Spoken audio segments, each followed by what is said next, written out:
Hello everybody, and I'm here with another video log. Well, actually, it's not a video log this time. It's actually a video review of one of my personal favorite games growing up.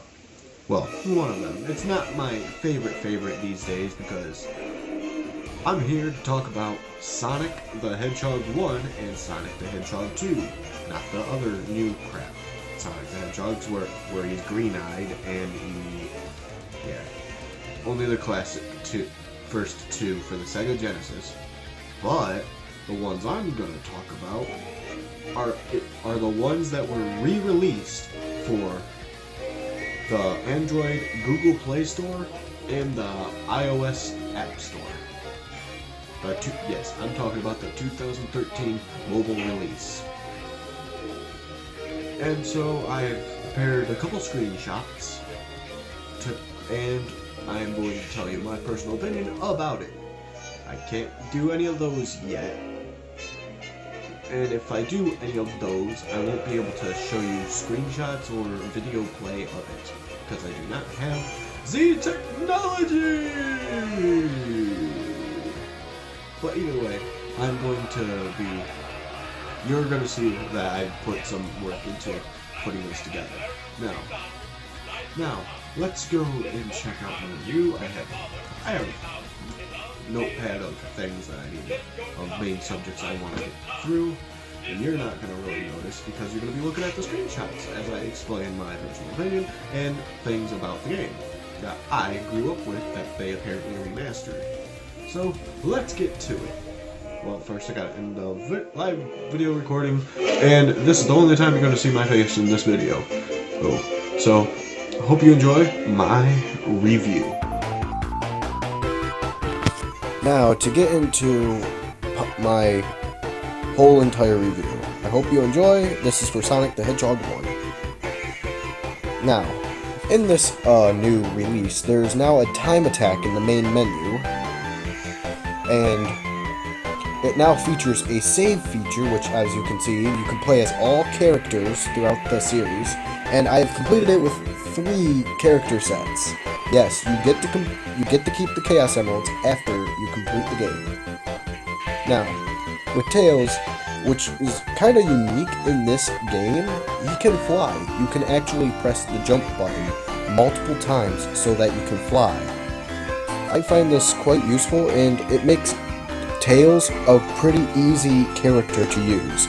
Great for if you're a newbie and want to just get through the game with ease, clearing jumps and all that. Also in this one, well, you can't really tell, but you can hold down and do the Sonic 2 Spin Dash, which is a unique feature for those who've been playing the other games.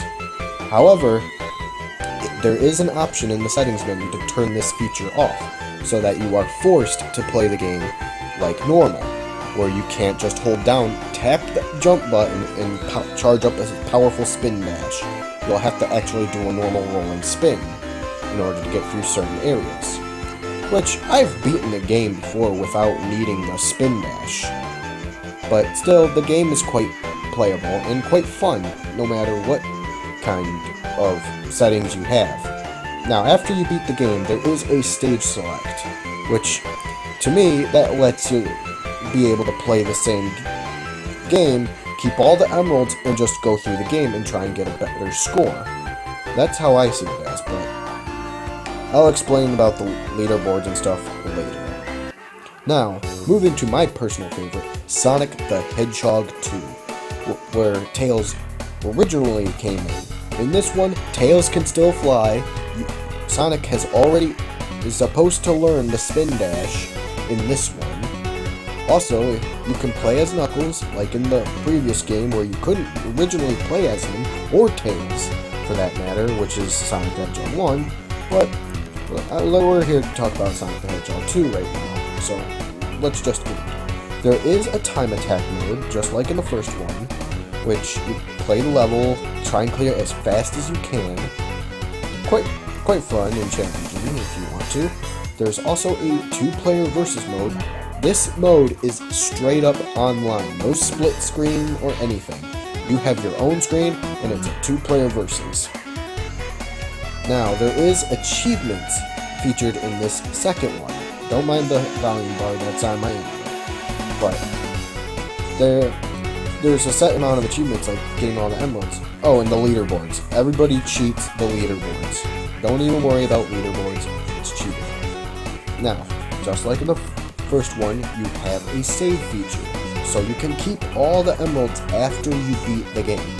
So yes, it is possible to be supersonic in the first stage of the entire game. You just gotta get 50 rings. You cannot cheat. I do not believe you can cheat like in the other games. Now, in this one, there is an achievement for getting all the emeralds before hitting Chemical Planet, which you can't fail a special stage once. Now here's a screenshot of me being supersonic in the first stage just to show you.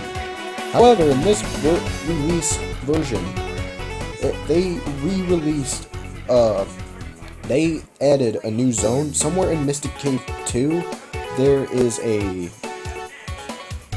the Infernal Pit of Doom, which, if you can remember, that if you fell down it, there was spikes at the bottom, and you end up dying, constantly dying, because you can't escape the Pit of Doom. So, I went there. I accidentally fell down the Pit of Doom, when just to accidentally, yeah, there's the pit. If you remember this spot, 59 seconds in, you know that if you fall down that pit on accident going too fast, you would be doomed. But I accidentally fell down there going too fast and got a different result. They removed the spikes, and now you just fall for a short amount of time, which I wasn't sure what was happening. I thought it was maybe a glitch or a load. There's me falling down the Pit of Doom. But apparently it leads to a zone that they originally scrapped out of the game that they couldn't fit in. An extra zone called the Hidden Palace Zone, which I believe everyone was searching for. The Hidden Palace Zone is pretty much an alternative to completing the second zone in Mystic Cave. There's also an achievement for finding the zone, or the entrance of the zone, and makes it available on the level select when you go to play the game again. After beating it, of course.